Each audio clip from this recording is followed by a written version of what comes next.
दोस्तों, भारत सहित दुनिया भर में लोग उड़न तस्तरी को देखे जाने का दावा करते हैं। उनमें से कुछ तो एलियंस को भी देखे जाने का दावा करते हैं। एलियंस अर्थात अंतरिक्ष में किसी दूसरे ग्रह पर रहने वाले लोग जो उड़न तस्तरी अर्थात यूएफओ में सफर करते हैं। तो दोस्तों, आज का टॉपिक इसी पे है। वीडियो में अंत तक बने रहिए मेरे साथ। शुरू करते हैं बिना किसी देरी के।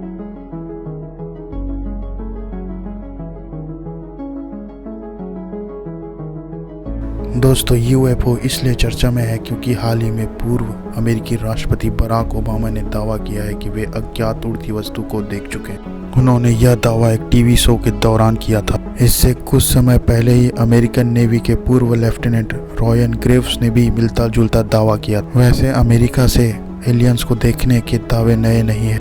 ये भी माना जाता है कि इस बेहद शक्तिशाली देश ने प्रयोग के लिए नेवादा के एरिया 51 में एलियंस को कैद कर रखा। अमेरिका में इस दावे और एरिया 51 को लेकर हल्ला मचा हुआ है।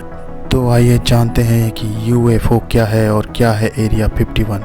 दोस्तों, यूएफओ का फुल फॉर्म होता है अनआइडेंटिफाइड फ्लाइंग ऑब्जेक्ट। यूएफओ को हिंदी में हम उड़न तस्तरी कहते हैं। माना जाता है कि दूसरे ग्रह के लोग इस उड़न तस्तरी में बैठकर हमारे ग्रह की यात्रा करने आते हैं। दोस्तों, एरिया 51 भी इसी रहस्य से जुड़ा हुआ है। अमेरिकी लोग यह मानते हैं कि सेना और नासा ने मिलकर एरिया 51 नामक क्षेत्र में एलियंस को रख रखा है। एलियंस के होने पर लगातार यकीन और खोज करने वाले अमेरिका में साल 1950 से ही कहा जाने लगा कि एरिया 51 में एलियंस रहते हैं। कटीली पहाड़ों के बीच चमकदार वस्तुओं का उड़ना और लैंड करना इस बात की सबूत को और पुख्ता करता है। जून 1959 में पहली बार ये बात मीडिया में आई कि नेवादा के आसपास के लोग हरी चमक के साथ कुछ रहस्यमयी चीजों को उड़ता देख चुके हैं। 2015 में अमेरिका की खुफिया एजेंसी CIA ने एरिया 51 के नाम से विख्यात खुफिया परीक्षण के क्षेत्र के अस्तित्व को आधिकारिक रूप से स्वीकार किया था, परंतु कोई यह नहीं कहता कि एलियंस को वहां छुपा कर रखा गया है। दावा तो यहाँ तक किया जाता है कि एरिया 51 के पास स्थित रॉसवेल नाम के कस्बे से कुछ ही दूर 1947 में एक उड़न तस्तरी गिरकर ध्वस्त भी हो गई थी।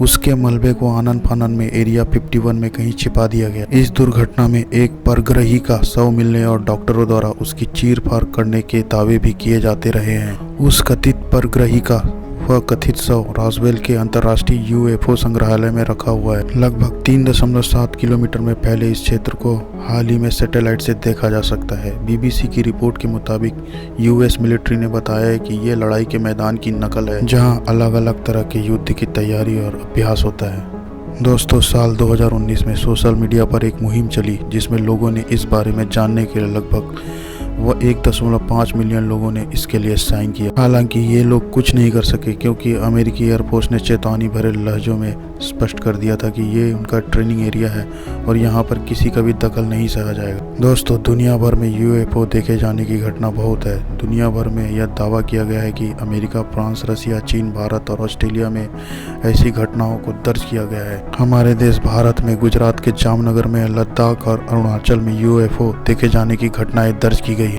एक चीनी खगोल शास्त्री ने सबसे पहले उड़न तस्तरी देखे जाने का दावा किया था। उसके बाद से आकाश में इस तरह की चमकदार वस्तुएं देखे जाने का दावा आने लगा। इसकी जानकारी पाने के लिए अमेरिका, फ्रांस, स्वीडन, रूस आदि देशों में इस पर अध्ययन के लिए कई समितियां गठित की गई।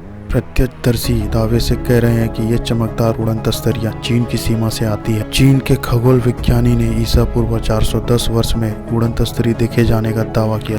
तब से लेकर आज तक इंसानों की दिलचस्पी उड़न तस्तरी में जरा भी कम नहीं हुई है।